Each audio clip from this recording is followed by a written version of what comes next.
Mateo 5:6.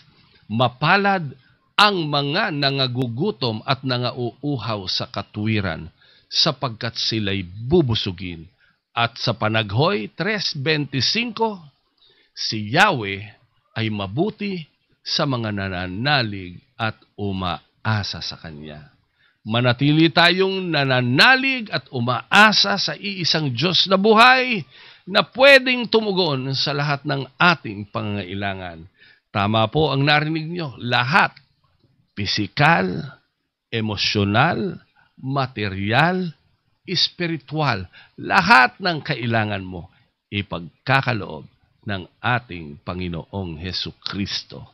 Pagpalain ka ng Panginoon, I declare spiritual breakthrough, financial breakthrough, emotional breakthrough ang mararanasan ng bawat isa sa araw na ito. Sa pangalan ng Ama at ng Anak at ng Espiritu Santo, sa matamis na pangalan ng ating Panginoong Hesukristo, pinagpala ka na. Shalom!